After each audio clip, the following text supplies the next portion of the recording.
Hello everybody, मैं हूं आपका दोस्त सीए राहुल सतीजा और लेके आ चुका हूं मैं CA final DT May and November 25 attempt के लिए जो बचे हुए अमेंडमेंट्स थे। ऐसे अमेंडमेंट्स जो परेशान करते हैं सबको, उन सभी अमेंडमेंट्स को यहाँ पे लेके आ चुका हूँ। हमारा पहला वीडियो जो आया था अमेंडमेंट का, सबसे पहला यूट्यूब पे, उन सब पे आपने इतना प्यार दिया। मैंने 50 लाइक मांगे थे, आपने 150 लाइक दे दिए। Thank you so much and उसी के लिए तहे दिल से थैंक यू बोलते हुए मैं आपके सामने उसी का सेकंड पार्ट लेके आया हूँ, जिसमें जैसा मैंने प्रॉमिस किया था sir, assessment in search cases कैसे होता है एंड इनकम एस्केपिंग असेसमेंट, जो लोगों को दिक्कत आती थी ना कि पहले क्या होता था, बाद में क्या होता है, उसको पूरा का पूरा डिटेल्ड में इस वीडियो में मैं कवर करने वाला हूँ। पहले कैसे सॉल्व होता था, अभी कैसे सॉल्व होता है, सब कुछ चर्चा करेंगे आज की इस शॉर्ट डिटेल्ड क्रिस्प वीडियो में। बट उससे पहले चैनल को सब्सक्राइब करो एंड जो लाइक है ना, लाइक बटन, उसको ठोक के मारने का, उसको ठोक के मारने का। ओके सर, चलिए शुरू करते हैं। सबसे पहले सर ये मैंने टेबल बना रखी है पूरा इनकम एस्केपिंग असेसमेंट के लिए। बहुत सर देख के डर लग रहा है। सर ओल्ड वर्सेस न्यू का चार्ट है। पूरी मेहनत करके एक-एक वर्ड का इंटरप्रिटेशन निकाला एक्ट का। अभी तक आईसीएआई का मॉड्यूल नहीं आया हुआ है। एक बार आराम से एक-एक वर्ड का एनालिसिस मेरे साथ करना ना, बिल्कुल मज़ा आ जाएगा। एक-एक बार ध्यान से बाबा सुनो। इनकम एस्केपिंग असेसमेंट करने के लिए 147 में असेसमेंट करने के लिए असेसिंग ऑफिसर को हमेशा 148 का नोटिस भेजना पड़ता है। जी हाँ सर, भेजना पड़ता है। 148 का शो कॉज़ नोटिस भेजने के लिए सर पहले इंक्वायरी करनी पड़ती है प्रायर अप्रूवल के साथ। सर पहले प्रायर अप्रूवल के साथ इंक्वायरी करनी पड़ती थी। सर अब सिर्फ इंक्वायरी करेगा, प्रायर अप्रूवल नहीं लेगा।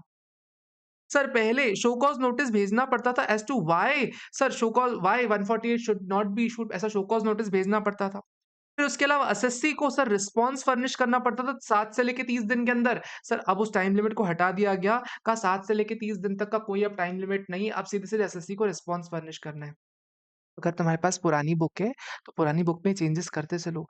नई बुक लेनी है, तो उसका मैंने लिंक में डिस्क्रिप्शन में लिंक दे रखा है। नई बुक परचेज़ कर सकते हो एट रीज़नेबल प्राइस, ठीक है? सर पहले 7 से 30 दिन के अंदर रिप्लाई करने का टाइम था, लेकिन सर इसको बदल दिया गया। सर कब से बदला है? सर प्रोविज़न कहता है सर 1/9/2024 से नए प्रोविज़न लगने वाले हैं, उससे पहले सारे के सारे पुराने प्रोविज़न लगते थे। ठीक है सर, सबसे पहले 140 से 148 ए का आपको शो कॉज़ नोटिस भेजा जाता है, फिर 148 का नोटिस भेजा जाता है, उसके बाद आपको 147 का असेसमेंट किया जाता है। That is the simple process. Income escaping assessment में 148 के लिए आपको इंक्वायरी कर ली गई, प्रायर अप्रूवल ले लिया गया, शो कॉज़ नोटिस भेज दिया गया। सर आपको रिस्पॉन्स सबमिट करने के लिए टाइम भी दे दिया गया। आपने रिस्पॉन्स सबमिट किया। उसके बेसिस पे ना एओ कलेक्ट करता है इन्फॉर्मेशन और ऑर्डर पास करता है 148 में। ऐसा ऑर्डर पास करता है कि yes this case is selected for 147 का असेसमेंट, इसलिए 148 का नोटिस मैं भेजने वाला हूँ। सर क्या यहाँ तक में कुछ है? राइट आंसर्स यहाँ तक में कोई डिफरेंस नहीं, यहाँ तक तो पहले भी सेम था, अभी भी बिल्कुल सेम चलता हुआ आ रहा है। ठीक है सर, कोई दिक्कत नहीं। सर लेकिन 148 ना पहले 148 ए जो था ना शो कॉज़ नोटिस वाला, पहले 3 केसेस में नहीं लगता था। यानी असेसिंग ऑफिसर को 3 केसेस में शो कॉज़ नोटिस नहीं भेजना पड़ता था। कौन से 3 केसेस सर? सर कभी भी अगर सर्च होती थी, इस एसएससी के यहाँ सर्च होती थी या रिक्विजिशन होता था, यानी अगर तुम्हारे यहाँ रेड पड़ गई या तुम्हारे यहाँ रिक्विजिशन हो गया, तो तुम्हारे यहाँ 148 के ए का नोटिस नहीं आता था, डायरेक्टली 148 आ जाता था। सर किसी दूसरी पार्टी क्या सर्च हुई और उसके यहाँ तुम्हारी इन्फॉर्मेशन मिली, फॉर एग्जांपल किसी दूसरी पार्टी क्या सर्च हुई, उसके गले में सोना मिला और सोना बोला गया कि तुम्हारा सोना है, तो फिर तुम्हारे यहाँ 148 ए का शो कॉज नोटिस नहीं भेजा जाता था। प्लस सर अगर 135 ए फेसलेस कलेक्शन ऑफ इन्फॉर्मेशन में तुम्हारे बारे में इन्फॉर्मेशन मिली, तो उस केस में क्या करते थे, 148 ए का शो कॉज नोटिस नहीं भेजते थे। सर इसमें अमेंडमेंट किया, सर अमेंडमेंट क्या किया, सर्च को यहाँ से हटा दिया, रिक्विजिशन को यहाँ से हटा दिया। हाँ, सर्च और रिक्विजिशन के लिए हम अलग असेसमेंट लाएंगे अब। सर्च और एक्विजिशन के लिए बिल्कुल अलग असेसमेंट लाएँगे सर, उसको तुम यहाँ कवर मत करो। सर 148 ए के कंप्लायंस के लिए आप सर्च और एक्विजिशन को हटा दो, हम उसको बिल्कुल अलग असेसमेंट मानेंगे। अब सिर्फ़ और सिर्फ़ एक चीज़ बची हुई है यहाँ पे, व्हिच इज़ 135 ए। 135 ए के केस में सर हम 148 ए कंप्लाइड मानेंगे, बाकी किसी केस में अब 148 ए कंप्लाइड नहीं है, आपको हमेशा शो कॉज़ नोटिस भेजना ही पड़ेगा। ये चीज़ पक्की बात हो गई। यस सर, ये बात पक्की बात हो गई। यानी सर 148 ए में कोई दिक्कत नहीं, 148 ए में कोई भी दिक्कत अपने को नहीं है। क्या-क्या चेंजेज़ है, मैंने सब कुछ यहाँ मेंशन कर दिए हैं। अगर एक बार कमेंट सेक्शन में लिखोगे, इस पीडीएफ को आपको भी शेयर कर दूँगा, कमेंट सेक्शन में ज़रूर बताना कैसा जा रहा है। सर, ये बात तो अपनी बड़े अच्छे से क्लियर हो गई कि सर 148 ए में क्या-क्या चेंजेज़ हैं अपने। शो कॉज़ नोटिस भेजने के लिए पहले क्या रिक्वायरमेंट थी और बाद में क्या रिक्वायरमेंट है। सर जैसे ही शो कॉ 148 ए का काम हो गया, शो कॉज़ नोटिस का काम हो गया, सर शो कॉज़ नोटिस से डिसाइड हो गया कि तुम्हारा असेसमेंट होना चाहिए, सीधे 148 ए का नोटिस सर्व होना चाहिए। सर 148 ए का नोटिस सर्व होना चाहिए और साथ में एसएससी को रिटर्न फाइल करने के लिए बोला जाना चाहिए। सर क्या कुछ चेंज है इसमें? ना बाबा ना कोई चेंज नहीं, सेम टू सेम सेम वही प्रोसेस है।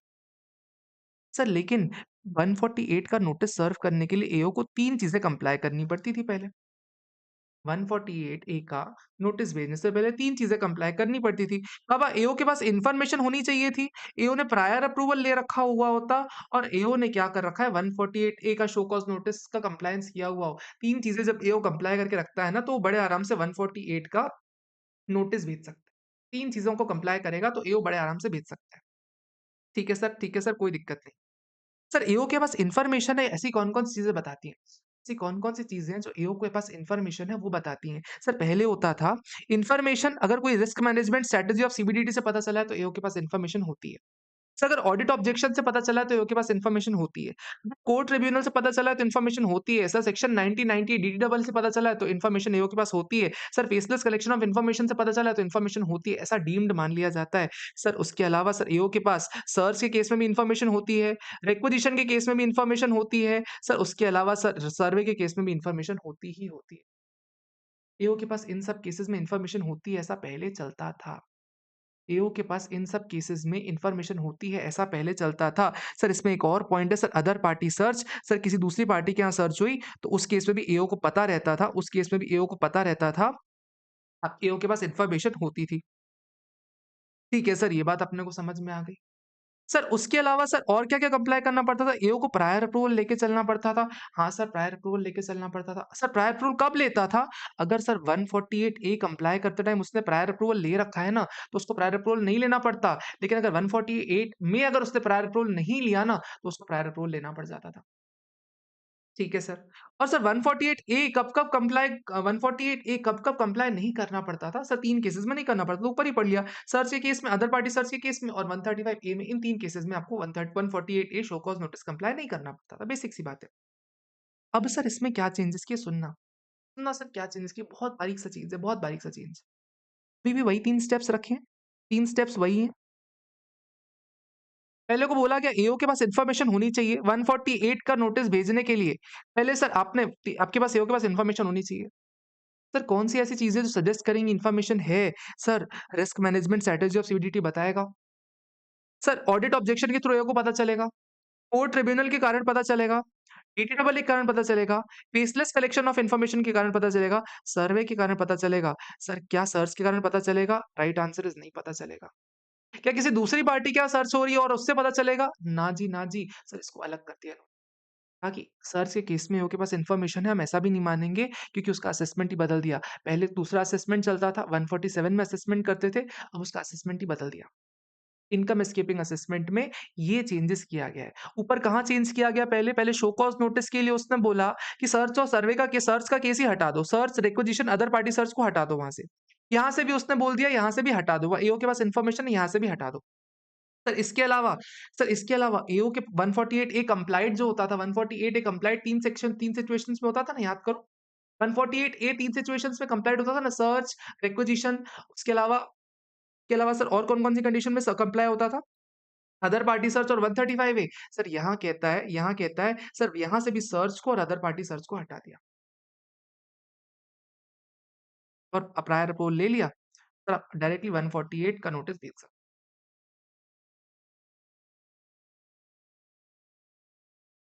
हैं। इतना सा बस चेंज किया इनकम एस्केपिंग असेसमेंट, सिर्फ इतना सा चेंज। उसके बाद जैसे ही 148 का नोटिस भेजा, रिटर्न फाइल करोगे आप, फिर 147 में आपका ऑर्डर पास हो जाएगा। जो भी इन्फॉर्मेशन माँगेगा फर्निश करोगे, आपस में आर्ग्यूमेंट्स होगा, 147 का ऑर्डर पास हो जाएगा। सर चेंज क्या हुआ है? सर अगर आप होलिस्टिकली देखोगे ना, अगर आप ग्रीन पिक्चर को देखोगे ध्यान से, सर अगर सिर्फ स्क्रीन दिख रही है, सर पहले आपके पास प्रायर अप्रूवल लगता था 148 का शो कॉज़ नोटिस भेजने के लिए, अब पहले प्रायर अप्रूवल यहाँ से हटा दिया गया। उसके अलावा सर पहले 7 दिन से 30 दिन दिया जाता था 148 के लिए, उसको हटा दिया यहाँ से। उसके अलावा सर पहले सर्च रिक्विजिशन और अदर पार्टी के लिए 148 सर डीम्ड कंप्लाइड माना जाता था, अब उसको अलग कर दिया गया। पहले एओ के पास इन्फॉर्मेशन होती थी सर्च रिक्विजिशन के केस में, अब उसको यहाँ से हटा दिया गया एंड 148 ए जहाँ डीम्ड कंप्लाई सर्च और सर्वे के केस में हुआ करता था, उसको भी यहाँ से हटा दिया गया। यानी सर अल्टीमेटली किया क्या उन्होंने? सिर्फ और सिर्फ सर्च, रिक्विजिशन और अदर पार्टी सर्च को हटा दिया यहाँ से। इसके अलावा ज़्यादा कुछ चेंजेस नहीं किए हुए हैं। क्या ये बात आपको समझ में आती है? हाँ सर, ये बात अपने को बढ़िया तरीके से समझ में आती है। सर बढ़िया तरीके से समझ में आ जाती है। सर 2-4 छोटे-मोटे चुन्नू-मुन्नू से, कुल्लू-पुल्लू से चेंजेस कर रखे हैं। सर वो बातें अपने को बस समझ 2-4 कुल्लू-पुल्लू से चेंजेस कर रखे हैं। सर यहाँ हमने बोला कि एओ प्रिस्क्राइब्ड अथॉरिटी से परमिशन माँगेगा। हमने पहले बोला था कि यहाँ पे भी ना एओ प्रायर अप्रूवल लेगा। यहाँ पे भी हमने बोला ना कि सर प्रायर अप्रूवल लेगा। सर 2 जगह पे प्रायर अप्रूवल एओ को लेना पड़ता है। यहाँ पे भी प्रायर अप्रूवल लेना पड़ता है। तो कहाँ किससे प्रायर अप्रूवल लेगा? सर पहले प्रायर अप्रूवल लेने के लिए ना कहानी चलती थी। पहले प्रायर अप्रूवल लेने के लिए कहानी चलती थी सर, पहले बोलता है प्रायर अप्रूवल अगर आपको लेना है, तो पहले प्रायर अप्रूवल लेने के लिए आपको देखना पड़ता है, क्या केस 3 साल से पुराना है? क्या 3 साल के अंदर अगर आप असेसमेंट कर रहे हो ना, तो आप सीआईटी, पीसीआईटी से ले लो, लेकिन बाद में अगर करना है ना, 3 साल के बाद करना है ना, तो आपकी बुक्स में सीसीआईटी, फिर पीसीसीआईटी बड़े-बड़े लोगों का नाम लिखा होगा। सर ये पुराने ज़माने की बात हो गई, ये अब गया, ये अब गया, ये 1/9/2024 से बदल गया। अब उसने बोल दिया कि सर एओ को परमिशन किससे लेनी है? Joint commissioner, joint director, additional commissioner, additional director यानी इनसे भी छोटे लोगों से। अब इनसे भी छोटे लोगों से असेसमेंट करने की परमिशन इनसे भी छोटे लोगों से असेसमेंट करने के लिए परमिशन लेनी है। क्या ये बात समझ में आ रही है? यानी सर पहले परमिशन लेने के लिए सीआईटी के पास जाना पड़ता था, सीआईटी, पीसीआईटी के पास जाना पड़ता था 3 साल का असेसमेंट करने के लिए। अब लेकिन सर नॉर्मली जॉइंट कमिश्नर भी आपका असेसमेंट ऑर्डर के लिए बोल सकता है, आपको आपके लिए अप्रूवल दे सकता है। पहले सर 10 साल का केस होता तो फिर पहले प्रिंसिपल कमिश्नर के चीफ कमिश्नर के पास जाना पड़ता। अब तो आराम से सर जॉइंट कमिश्नर दे सकता है। उसके अलावा यही ये नहीं और थोड़ा-सा और सुनो सर, थोड़ा-सा और सुनो। सर उसके अलावा और क्या चेंजेज़ आए हैं सर इसमें? एक छोटा-सा चेंज और आया है। एक छोटा-सा चेंज और आया है सर, क्या है? सर तक नोटिस इश्यू किया जा सकता है। नोटिस कब तक इश्यू किया जा सकता है सर? इसमें मेजर टाइम लिमिट में चेंज आया है। अगर आपके पास जो भी लिखा हुआ है उसको थोड़ी देर के लिए बिल्कुल इग्नोर कर दो। जो टाइम लिमिट यहाँ दिख दे रखी है ना सिर्फ़ इसको देखना है। सिर्फ़ यही चेंज है, इसके अलावा कोई चेंज नहीं इनकम एस्केपिंग असेसमेंट में मेजर।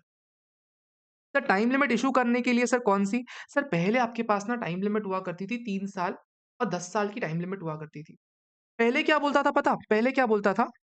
148 का नोटिस इश्यू करने के लिए 148 का नोटिस इश्यू करने के लिए सर 3 साल और 10 साल का टाइम लिमिट दिया जाता था। सर कब तक? From end of relevant assessment year और from end of relevant assessment year. अगर sir income escaped greater than 50 less than 50 lakh है और ग्रेटर देन 50 लाख है, ऐसा हुआ करता था पहले।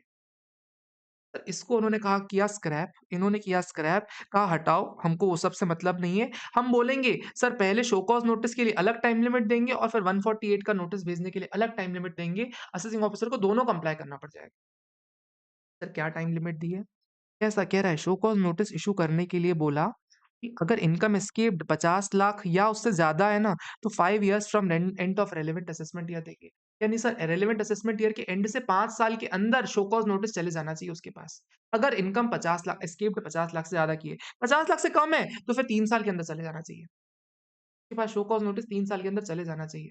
और अगर तुमने 5 साल और 3 साल के अंदर शो कॉज़ नोटिस भेज दिया ना, ध्यान दो 148 का नोटिस भी भेज देना। अगर इनकम एस्केप्ड 50 लाख से ज़्यादा की है ना, तो 5 इयर्स एंड 3 मंथ्स के अंदर आप उसको 148 भी भेजोगे। और अगर इनकम एस्केप्ड 50 लाख से कम की है, तो 3 इयर्स एंड 3 मंथ्स के अंदर आप उसको ये नोटिस भेज दोगे 148 का नोटिस भी। ये चेंज और किया उन्होंने। यानी सर अगर मैं आपको फिर से रिकॉल करवाऊँ सर क्या चेंज किया? फिर से रिकॉल करवाऊँ क्या चेंज किया? एक बार मेरी आँखों में आँखें मिलाओ ना, मेरी आँखों में आँखें मिलाओ, मेरी आँखों में, सिर्फ़ आँखों में आँखें मिलाओ। पहले सर सबसे पहले प्रायर अप्रूवल लगता था, पहले सिर्फ़ प्रायर अप्रूवल लगता था, प्रायर अप्रूवल को हटा दिया। पहले सर 7 से 30 दिन का टाइम दिया रहता था, उसको हटा दिया। पहले सर 148 ए के लिए सर आपको सर्च रिक्विजिशन और अदर पार्टी सर्च के को डीम्ड कंप्लाई मानते थे 148 ए में, उसको भी हटा दिया, कहा सर्च के केस में हम अलग ले जाएँगे। फिर कहता था कि एओ के पास प्रायर इन्फॉर्मेशन है, ऐसा मानने के लिए सर 8 केसेस हुआ करते थे। उसमें से कहा सर्च को हटाओ, रिक्विजिशन को हटाओ, अदर पार्टी सर्च को हटाओ, हम इसको अलग असेसमेंट में ले जाएँगे। उसके बाद सर, उसके बाद यहाँ पे कहता था कि एओ के पास एओ ने 148 ए कंप्लाई कर रखा है, होना चाहिए। 3 केसेज़ में एओ को 148 ए कंप्लाई नहीं करना पड़ता था। उसमें से कहा सर्च और रिक्विजिशन को हटाओ, अदर पार्टी सर्च को हटाओ, उसको हम अलग तरीके से करेंगे। सिर्फ़ और सिर्फ़ 135 ए बचा हुआ है जहाँ पे एओ को 148 ए कंप्लाई नहीं करना पड़ता। यानी 135 ए में एओ को शो कॉज़ नोटिस नहीं भेजना पड़ता, बाकी हमेशा एओ को शो कॉज़ नोटिस भेजना पड़ेगा असेसमेंट करने। और क्या-क्या चेंजेस किया? तो 2 चेंजेस और किए। पहले प्रायर अप्रूवल लेना पड़ता था अपने को सीआईटी, सीसीआईटी, पीसीआईटी, पीसीसीआईटी से। Joint commissioner, joint director, additional commissioner, additional director ये भी अप्रूवल दे सकते हैं। और क्या चेंज किया? सर पहले 3 साल 10 साल की लिमिट थी 148 भेजने की। अब क्या चेंज करके कर दिया 148 और 148 ए को अलग कर दिया। 148 ए के लिए क्या कर दिया 148 ए के शो कॉज़ नोटिस के लिए क्या कर दिया? कह दिया 3 साल और 5 साल कर दिया। 3 साल तब जब इनकम इसके 50 लाख से कम किए, 5 साल तब जब इनकम इसके 50 लाख से ज़्यादा किए। और 148 के लिए क्या कर दिया? सर उसके लिए 5 years 3 months and 3 years 3 months कर दिया। बस इतना चेंजेस है। सिर्फ इतना चेंजेस जहाँ आपने कर लिया ना, आपका पूरा इनकम एस्केपिंग असेसमेंट के जितने चेंजेस थे ना, सब कवर हो जाते हैं। अब सर आ जाओ सीधे-सीधे किसमें? आप आ जाओ सर्च के केस में। तो भाई साहब सर्च के केस में ना असेसमेंट जितना मुश्किल दिख रहा था ना, उतना मुश्किल है नहीं। सर सर्च का असेसमेंट समझने से पहले ना अपने को 2-3 बेसिक टर्म्स पता होने चाहिए। 2-3 बेसिक टर्म्स पता होने चाहिए, उसके बाद हम अच्छे से कर पाएँगे। सबसे पहली टर्म होती है sir block assessment. Block assessment मतलब होता क्या है? मान लो आप हो मिस्टर भालू, आप हो मिस्टर भालू। आपके यहाँ सर्च हो गई, आपके यहाँ सर्च हो गई सब सर कब? 4/11/2025 को, 4 नवंबर 2025 को आपके यहाँ सर्च हो गई है। सर्च मतलब रेड हो गई, ठीक है? सर कंक्लूड कब हुई है? सर 11/11/2025 को कंक्लूड हुई है। यानी सर आपका पंचनामा दायर किया गया। कंक्लूजन ऑफ सर्च मतलब होता है पंचनामा। आपके पास जो-जो सामान है, जो-जो सामान आपका लिखा हुआ है, सर उसकी लिस्ट बनाई जाती है, आपसे साइन कराई जाती है, एफिडेविट बनवाया जाता है कि आपसे जो-जो सामान मिला हुआ है, हम उसको लेके जा रहे हैं, आपकी ज़मानत है। ऐसा करते-करते पूरा एक पंचनामा बनता है। यानी सर 11 नवंबर 2025 को सर्च कंक्लूड हो रही है। सर इस पे ब्लॉक पीरियड कौन-सा होता है? इसमें ब्लॉक पीरियड कौन-सा होता है? इसमें ब्लॉक पीरियड कैसे निकालते हैं समझना।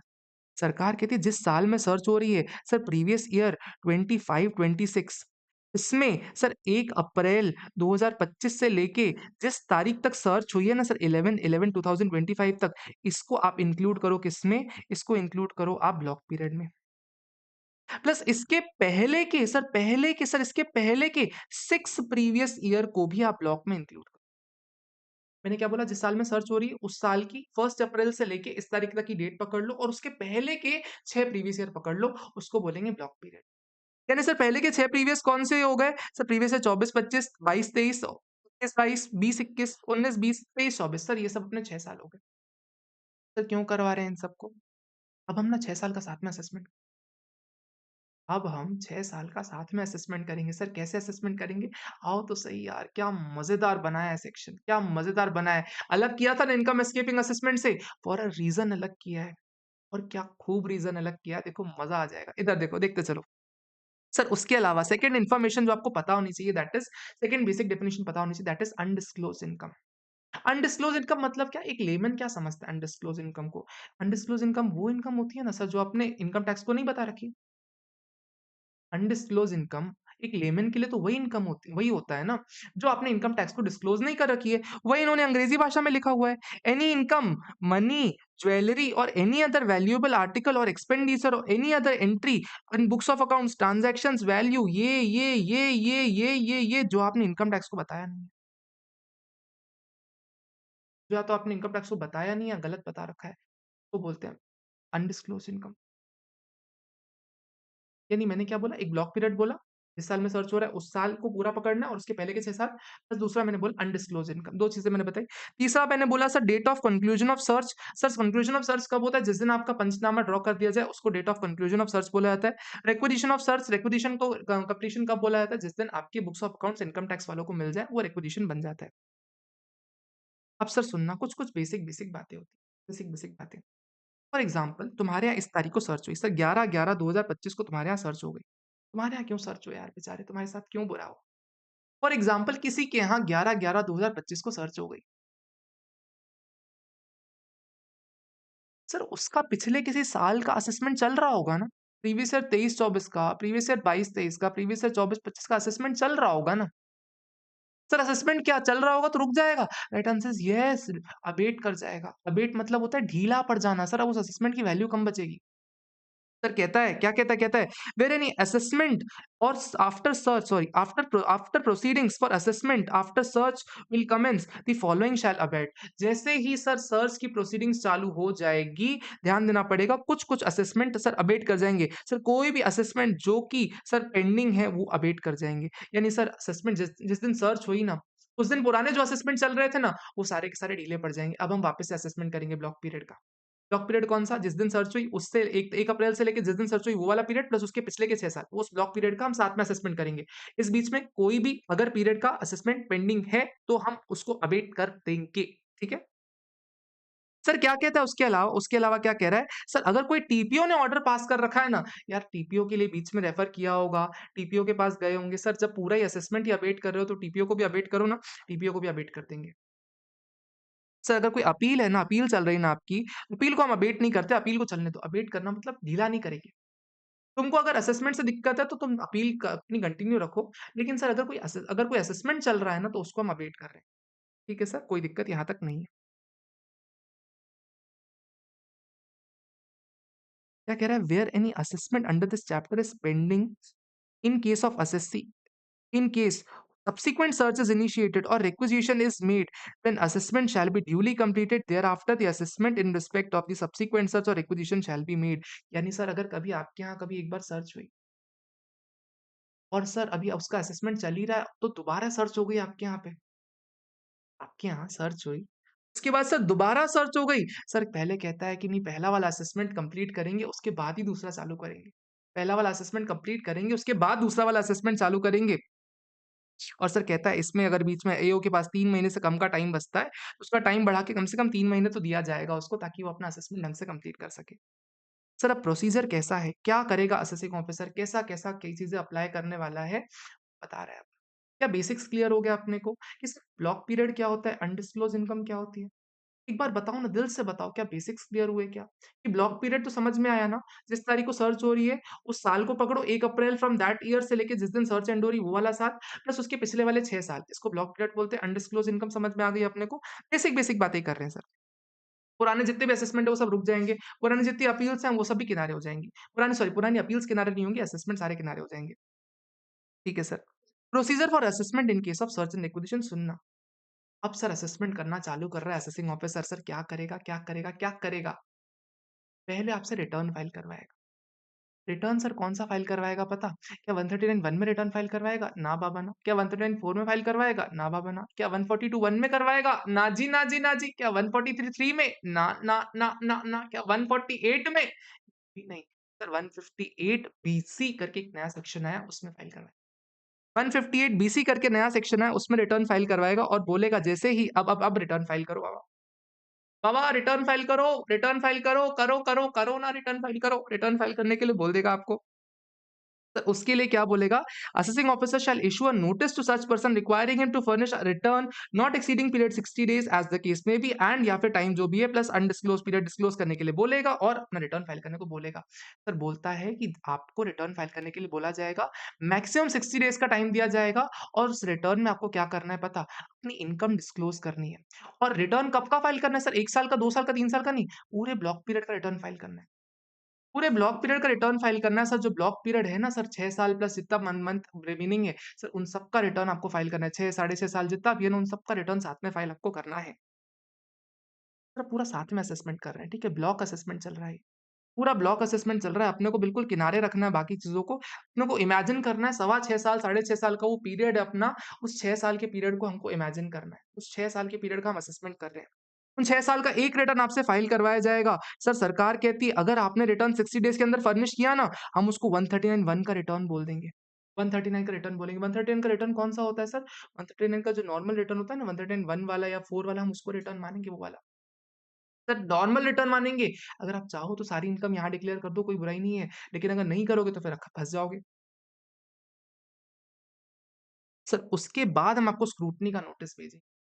एक बार एक बार एक बार एक बार एक बार आप रिटर्न फाइल करो, उसके बाद आपको स्क्रूटनी का नोटिस भेजेंगे 142(1) में। स्क्रूटनी का सर नोटिस भेजेंगे इन्फॉर्मेशन माँगने के लिए, सर एक्चुअल में स्क्रूटनी असेसमेंट नहीं करेंगे, सर नोटिस भेजेंगे स्क्रूटनी का।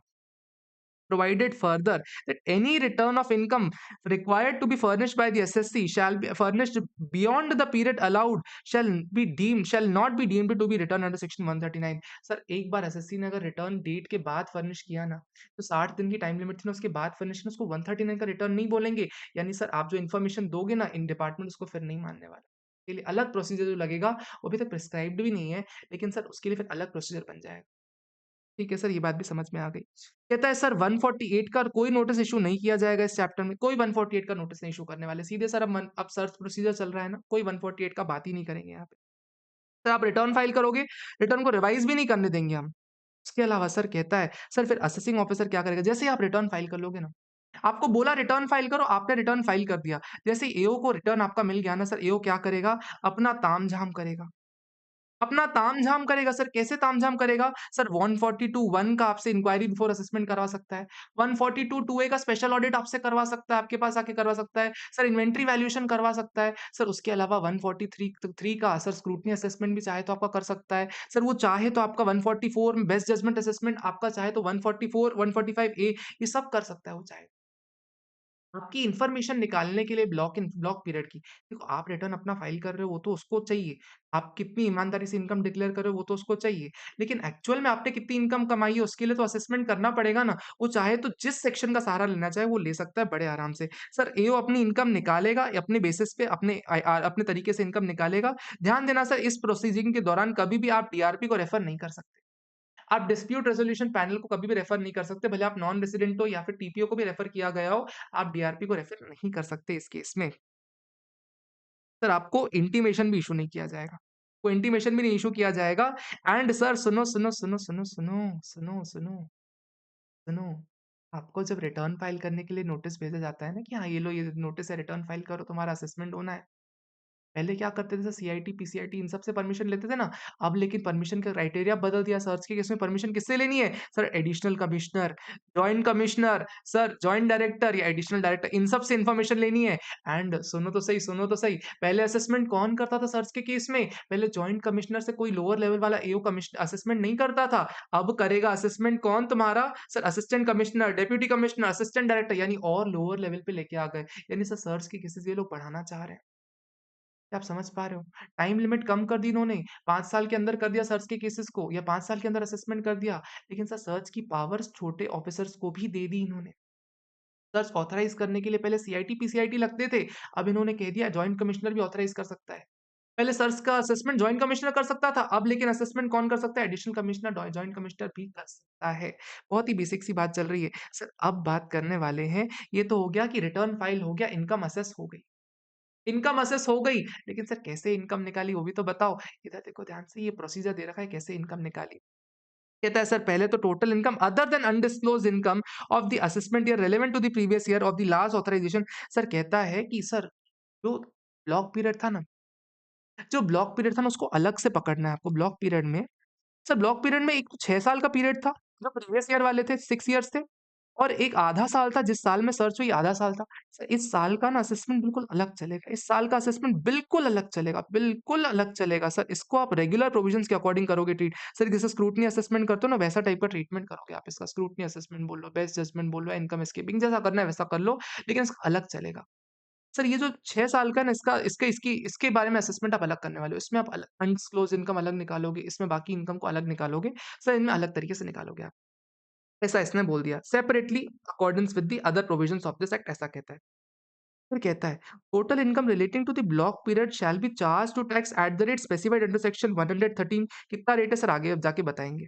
Irrespective of the previous year. Sir हो सकता है उस साल में किसी और ईयर में किसी और रेट से टैक्स लगता हो, हमें फ़र्क नहीं पड़ता। जो सेक्शन 113 बोलेगा हम उस रेट से टैक्स लगाएँगे जो भी आपकी ब्लॉक पे इनकम निकलेगी। ठीक है सर, कोई दिक्कत नहीं। सर ब्लॉक पीरियड की इनकम कैसे निकालेंगे ये भी तो देखो। ब्लॉक पीरियड की इनकम कैसे निकालते हैं, ये भी तो देखो। सर कह रहा है मैं आपको कुछ नहीं बताऊँगा, सिंपल बात बता रहा हूँ। So total income disclose in the return. आप जब अपना रिटर्न फाइल करोगे ना 158 बीसी का, आपने जितनी इनकम डिस्क्लोज़ कर दी, वो प्लस जितनी इनकम असेसिंग ऑफिसर ने अनडिस्क्लोज़ आपकी निकाल ली, इन 2 को जहाँ आपने ऐड कर दिया ना, जहाँ आपने ऐड कर दिया सर ये आपकी ब्लॉक की इनकम आ जाती है। इन 2 को जहाँ आपने ऐड कर दिया ना, वहाँ ब्लॉक की इनकम आ जाती है। जितना आपने रिटर्न में डिस्क्लोज़ कर रखी है वो, प्लस जितना आपकी अनडिस्क्लोज़ निकल आई है वो, सर वो आपकी ब्लॉक की इनकम निकल आती है। इस ब्लॉक की इनकम पे जो भी रेट प्रिस्क्राइब्ड है, उस रेट से आप टैक्स भर दो। टैक्स के ऊपर जो पेनल्टी बनती है, पेनल्टी भर दो, आपका असेसमेंट खत्म हो जाता है। सर बीच में ये आपने कचरा कर रखा है, क्या है? कचरा कर रखा है तो ये भी तो देखो 1, 2, 3, 4, 4, 5 इन 5 चीज़ों को ऐड किया, फिर इसमें से लेस क्या किया है 2, 3, 4 2, 3, 4 को माइनस भी करवा दिया। सर क्यों करवाया? फॉर नो रीज़न करवाया, लेकिन सर करवा दिया।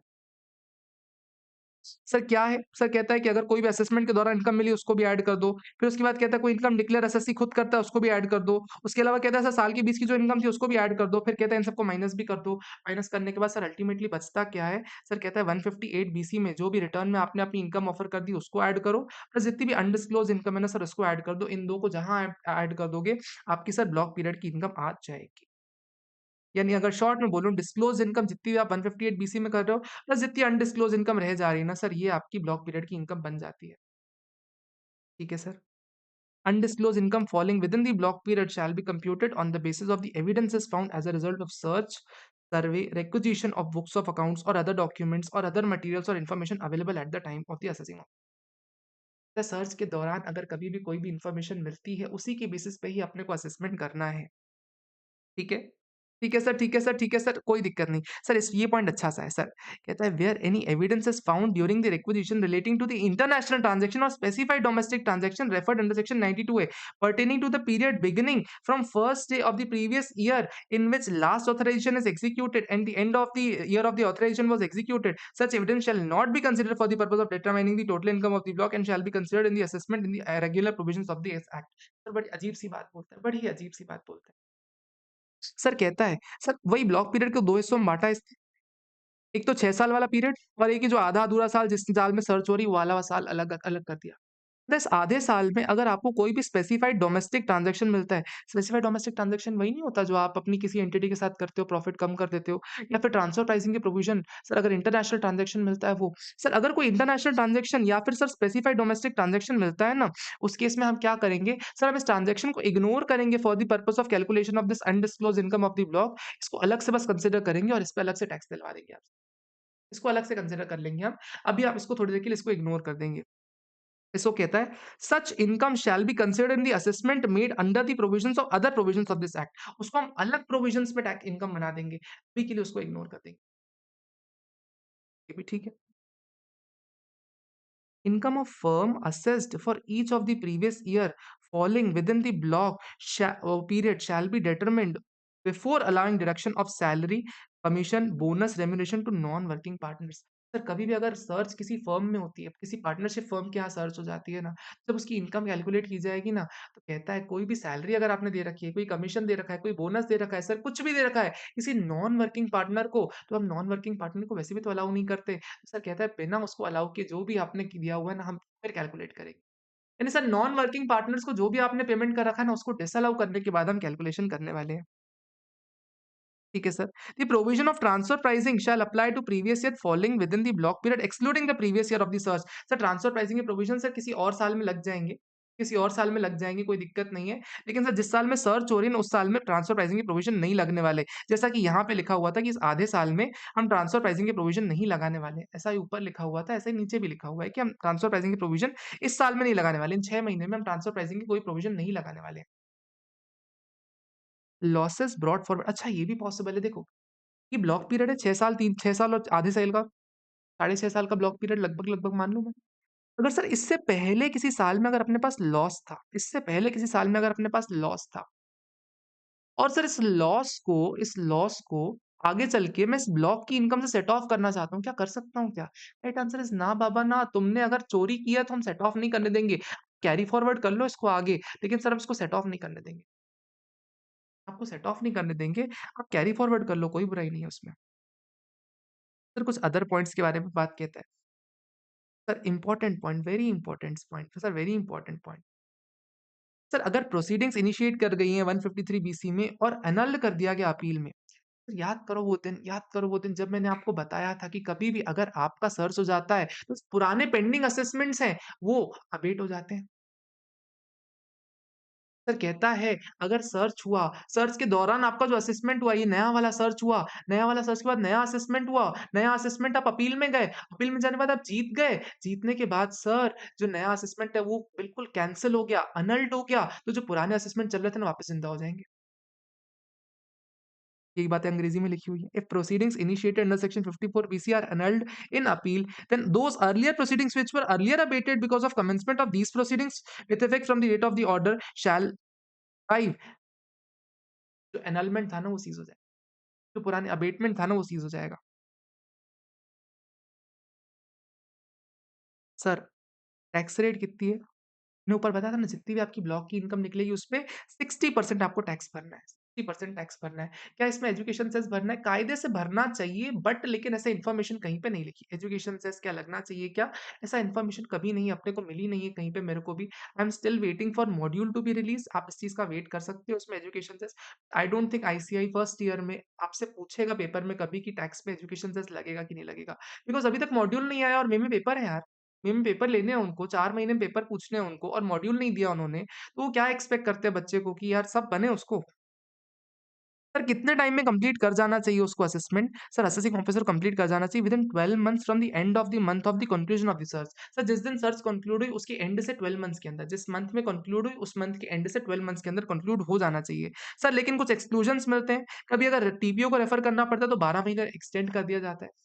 प्लस सर याद है आपको 147 में कुछ एक्सटेंशन मिलते हैं कि सर अगर कोई ट्रस्ट है, ट्रस्ट के यहाँ सर्च होती है और आपको उसका रजिस्ट्रेशन कैंसल करवाना है, तो आप सीआईटी के पास जाते हो, तो कहता है जितना भी टाइम सीआईटी के पास जाने में लगता है वो हम एक्सटेंड कर देंगे।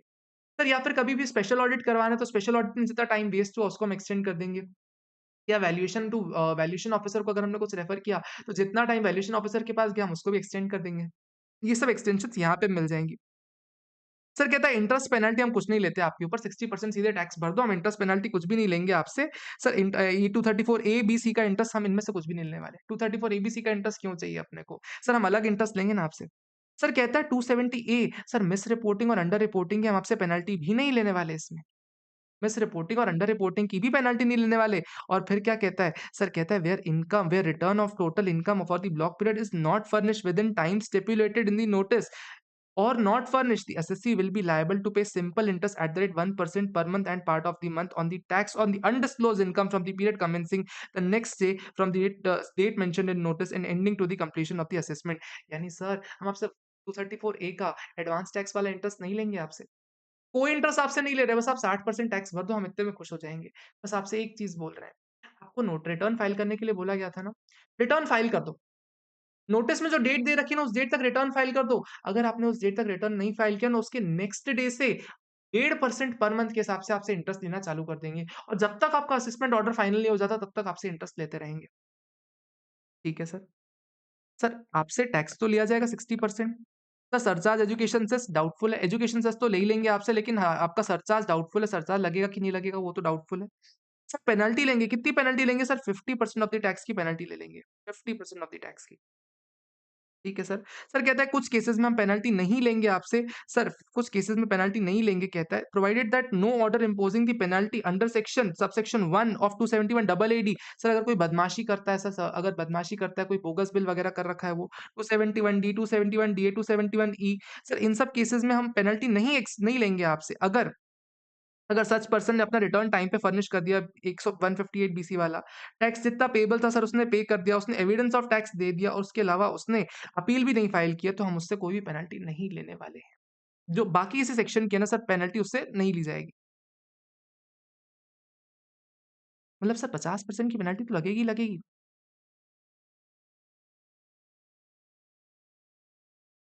तो 50% की पेनल्टी तो लगेगी ही लगेगी, 50% की पेनल्टी लगेगी। किसी और सेक्शन में हम आपके ऊपर पेनल्टी नहीं लगाएँगे, किसी और सेक्शन में आपके ऊपर पेनल्टी नहीं लगाएँगे, अगर आप कुछ भी नहीं करते। और सर बात रही एक और केस की सर, एक छोटा-सा केस पेंडिंग रह गया। सर फॉर एग्ज़ाम्पल किसी थर्ड पार्टी के यहाँ सर्च हुई और उसके यहाँ पे मेरा आइटम मिला, मेरा अगर कोई प्रोडक्ट मिल गया, तो सर मेरे यहाँ पे जो पहले इनकम एस्केपिंग असेसमेंट होता है ना 147 का, सर उसको हटा के अब मेरे यहाँ भी सर्च असेसमेंट होगा। सर मेरे यहाँ पे भी सर क्या होगा, सर ब्लॉक असेसमेंट करने लग जाएँगे वो। इस असेसमेंट को भी ब्लॉक असेसमेंट होगा मेरे यहाँ भी। सेम वही प्रोसीजर मेरे यहाँ पे भी लग जाएगा। क्या ये बात समझ में आती है? हाँ सर, ये बात समझ में आती है। इतना सा था ये। इम्पोर्टेंट बात क्या है इसमें? टेक्निकल है, इंडस्ट्री में नया आया है, बहुत सारी चीज़ें आपस में ही डाउटफुल है इसमें। 100% क्लैरिटी नहीं है इस टॉपिक में। रियल लाइफ एग्ज़ाम्पल्स मिसिंग है इसमें। सबसे बड़ी बात आईसीआई ने मॉड्यूल भी नहीं लॉन्च किया। This is completely on the basis of bare act. अगर आपको मैं शो करना चाहूँ तो this is on the basis of complete bare act. अगर आपको दिखाऊँ मैं,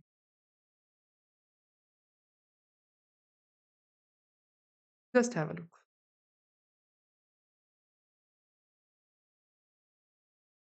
ये फाइनेंस एक्ट में एक-एक पेजेस को चेंज करके मैंने एक-एक वर्ड को चेंज करके आइडेंटिफाई कर-करके मैंने चेंज कर-करके यहाँ पे लिखा था। ये एक्चुअल फाइनेंस एक्ट नया वाला। ये